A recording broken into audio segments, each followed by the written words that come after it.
وقال الرسول، اور رسول کہیں گے محمد صلی اللہ علیہ وسلم، یا ربی، اے میرے رب، ان قومی، بے شک میری قوم نے، اشارہ ہے قریش کی طرف، اتخذوا، بنا لیا، ھذا القرآن، اس قرآن کو، مہجورا، متروک، نشانہ تضحیک، دونوں معنی ہیں۔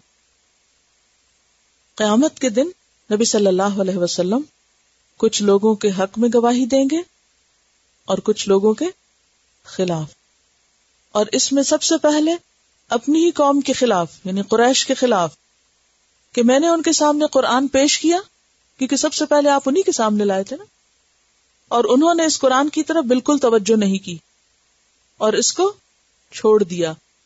اور ہجر سے ہو تو چھوڑنے کا معنی ہوتا ہے، اور ہجر سے ہو سیم روٹ ہے، ہجر سے ہو تو نشانہ تضحیک ہوتا ہے یا نامناسب کلام، کہ انہوں نے اس قرآن کو کیا سمجھا، فضول باتیں، اور اس کی طرف کوئی توجہ نہ دی، کیونکہ وہ کفار کیا کہتے تھے، وقال الذین کفروا لا تسمعوا لهذا القرآن والغوا فیہ، وہ کہتے اس کو مت سنو اور اس میں شور و غل مچا دو۔ لیکن اس کے بعد یہ آیت عام بھی ہے، کیونکہ نبی صلی اللہ علیہ وسلم اپنی امت کے کچھ لوگوں کے حق میں گواہی دیں گے، یعنی ان کی شفاعت کریں گے، اور کچھ لوگ جو قرآن کو مذاق بنائے ہوئے ہیں یا قرآن کو چھوڑے ہوئے ہیں، وہ اس لائق نہیں ہوں گے کہ ان کے حق میں ان کی مدد کی جائے، ان کے خلاف گواہی جائے گی آپ کی۔ کیا کہیں گے کہ یا رب، میری اس قوم نے اس قرآن کو چھوڑ دیا تھا۔ اب بہت سے مسلمان قرآن کا مذاق تو نہیں اڑاتے اور بعض اس میں بھی کمی نہیں کرتے، بعض لوگ مسلمان ہوتے ہوئے بھی قرآن کی آیتوں پہ ہنستے اور ان کو لطیفہ بنائے ہوئے اور ان کا مذاق اڑاتے ہیں، اور اگر یہ جرم نہ بھی کریں تو بعض لوگ اس کی طرف نظر اٹھا کے بھی نہیں دیکھتے۔ مہجور کا کیا مطلب ہے؟ متروک، لیفٹ آؤٹ، کہیں چھوڑا ہوا، ایک طرف کیا ہوا، یعنی ہماری زندگی اس کا کوئی تعلق نہیں، اور کس بہانے بہت معزز کتاب ہے اور مقدس کتاب ہے وہ اوپر رکھ دو، اور پھر یہ کہ بند کر کے رکھ دو، اور پھر یہ کہ الماری میں اور بھی ڈھانک کے رکھ دو کہ کہیں نگاہ بھی نہ پڑے کہ یاد آئے کچھ، یہ بھی مہجور ہی میں شامل ہے۔ تو اس میں آپ دیکھیے کہ ترک کرنے کے درجے ہیں، چھوڑنے کے لیولز ہیں۔ کوئی تو ایمان نہیں لایا، اس نے بھی کیا کیا؟ چھوڑ دیا۔ کوئی ایمان تو لایا لیکن اس نے کبھی کھولنا گوارا نہیں کیا، پڑھ کے نہیں دیکھا، اس نے بھی کیا کیا؟ ترک کیا، چھوڑ دیا۔ کسی نے پڑھا تو صحیح مگر صرف تلاوت ہی کرتا رہا، اس سے کوئی فکری رہنمائی نہیں لی، کوئی اس سے اپنے مسائل کا حل نہیں ڈھونڈا، کوئی اس پہ غور و فکر نہیں کیا، قرآن کے انداز میں سوچا ہی نہیں، اس کو فرقان سمجھا ہی نہیں، اس کو فرقان بنایا ہی نہیں، نہ اس کی تلاوت کی پابندی کی، نہ اس کو سمجھا اور نہ ہی اس پر عمل کیا۔ حضرت انس کہتے ہیں کہ آپ نے فرمایا، جس شخص نے قرآن پڑھا مگر پھر اس کو بند کر کے گھر میں معلق کر دیا، نہ اس کی تلاوت کی پابندی کی، نہ اس کے احکام میں غور کیا، قیامت کے روز قرآن اس کے گلے میں پڑا ہوا آئے گا اور اللہ کی بارگاہ میں شکایت کرے گا، آپ کے اس بندے نے مجھے چھوڑ دیا تھا، اب آپ میرے اور اس کے معاملے کا فیصلہ فرما دیں۔ یہ قرطبی نے روایت کی ہے، یعنی خود قرآن بھی یا انسان کے حق میں گواہی دے گا یا انسان کے خلاف۔ حدیث میں آتا ہے نا، القرآن حجت لک او علیک، کہ قرآن یا تو تیرے حق میں حجت ہوگا یا پھر تیرے خلاف۔ ایک اور حدیث میں بھی آتا ہے کہ روزہ اور قرآن قیامت کے دن کیا کریں گے؟ انسان کے لیے شفاعت کریں گے۔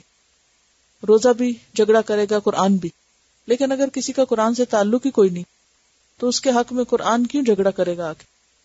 اور خاص طور پر رمضان کے مہینے میں، جو کہ قرآن کا مہینہ ہے، نزول قرآن کا مہینہ، اس میں اس سے کوئی تعلق قائم نہ کرنا، اور یہ صرف قرآن رمضان ہی کے لیے نہیں آیا، تو ساری زندگی کے لیے آیا ہے۔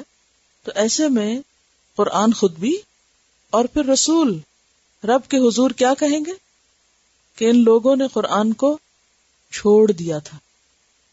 اب اگر پچھلی آیت اور اس کو ملا کر آپ دیکھیں، لقد اضلنی عن الذکر بعد اذ جاءنی، قرآن آپ کے پاس آ گیا، آپ کو پڑھنے کا موقع ملا، سمجھنے کا، سیکھنے کا، اور پھر آپ اسے چھوڑ کر غیر ضروری چیزوں میں لگ گئے، لیس امپورٹنٹ چیزوں میں لگ گئے، لغویات میں لگ گئے اور اس کو اہمیت نہ دی، یہ بھی اسی میں آتا ہے. دیکھیے، ایک وقت ہے جو قرآن کے لیے مخصوص ہے. مثلاً آپ کے دن کا یہ وقت 2-2.5 گھنٹے کس کے لیے؟ قرآن سیکھنے کے لیے. اب آپ مچل اٹھتے ہیں، کوئی اور خیال آ گیا آپ کو کچھ اور کرنے کا، چلو آج وہ کر لیتے ہیں، یہ بعد میں سن لیں گے، وہ پچھلے سال کی بھی کیسٹ ریکارڈڈ ہیں، وہاں سے سبق ہی پورا کرنا ہے نا. وہ کہتی ہیں کہ وہ اسائنمنٹ سے پہلے پورا کرنا ہے، تو اس سے پہلے میں کر لوں گی، کوئی مسئلہ نہیں. یہ بھی تو ضروری کام ہے نا. 24 گھنٹوں میں آخر ضروری کام صرف اس وقت کے لیے کیوں نکلتا ہے؟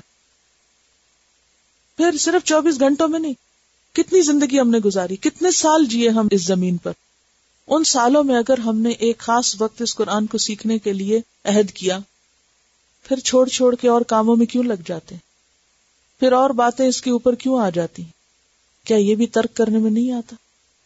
اور بعض اوقات ہم ان چیزوں کو کسی اور وقت میں کر سکتے ہیں، لیکن ہم کیا کرتے ہیں؟ اور وقت کو آرام میں، گپ شپ میں، کھانے پینے میں، اور چیزوں میں لگا دیتے ہیں. اور جب اس کام کا وقت آتا ہے تو اس وقت پر ہمیں کام یاد آ جاتے ہیں. حالانکہ ہم کر سکتے ہیں کہ ان کاموں کو کسی اور وقت پہ کر لیں اور اس کام کو اسی وقت میں کریں، کیونکہ ہر چیز کا ایک وقت مقرر ہوتا ہے. دوسری چیزوں کے ساتھ جب ہم کمٹمنٹ کرتے ہیں تو اس میں ہم یہ کھیل نہیں کرتے.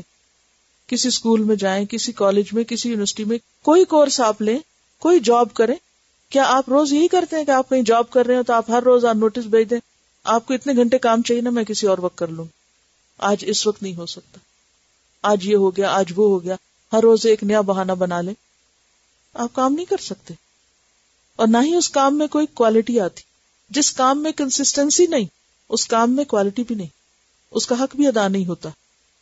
تو یہاں پر ہم میں سے ہر ایک کو سوچنا چاہیے کہ وہ قرآن کے وقت میں اور کن کن چیزوں کی طرف متوجہ ہو جاتے. کہیں ہم بھی تو کھلا قرآن چھوڑ کر اور چیزوں میں نہیں لگ جاتے. بعض اوقات ایسا بھی ہوتا ہے، یہاں کلاس ہو رہی ہوتی ہے اور مجھے فون آ جاتا ہے کلاس ہی کے کسی اسٹوڈنٹ کا. مجھے حیرت ہوتی ہے کہ وہ اس وقت کلاس میں کیوں نہیں. اگر میں نہیں ہوں تو اس کا یہ مطلب تو نہیں کہ کلاس چھوڑ دی جائے. اگر آپ قرآن کے لیے آتے ہوتے تو میں ہوں یا نہیں ہوں اس سے کوئی فرق نہیں پڑتا، کیونکہ اصل چیز تو قرآن ہے، خواہ وہ کوئی بھی پڑھا رہا ہو. تو ہم میں سے ہر ایک کو ان اسباب اور وجوہات کو دیکھنا چاہیے کہ واقعی وہ بہت بڑا عذر ہے، کوئی اور آلٹرنیٹ نہیں ہے. جب دنیا کے لیے ہم آلٹرنیٹ تلاش کر لیتے ہیں تو کیا اس کتاب کے لیے نہیں ہو سکتا؟ تو کسی بھی غیر ضروری اور بعض اوقات ان امپورٹنٹ اور بعض اوقات بالکل لغو، فضول، بیکار چیز کے لیے اگر ہم اس کتاب کو چھوڑتے ہیں تو ہم اپنے آپ کو دھوکہ دے رہے ہیں، اپنا نقصان کر رہے ہیں. وقال الرسول یا ربی ان قوم اتخذوا هذا القرآن مہجورا. تو یہ مہجور، حجر، خواہ قرآن پڑھنے کے وقت ہو کہ توجہ نہ کی جائے، یا شور مچا کے، یا اور چیزیں کر کے، اور باتیں کر کے، یا اس پہ غور و فکر نہ کر کے، یا اس کے ساتھ جو اس کی رسپانسبلٹیز ہیں ان کو پورا نہ کر کے، اور پھر خواہ قرآن کے احکامات پر مذاق اڑا کے. یہ سب چیزیں انسان کے لیے قیامت کے دن افسوس کا سبب ہوں گی.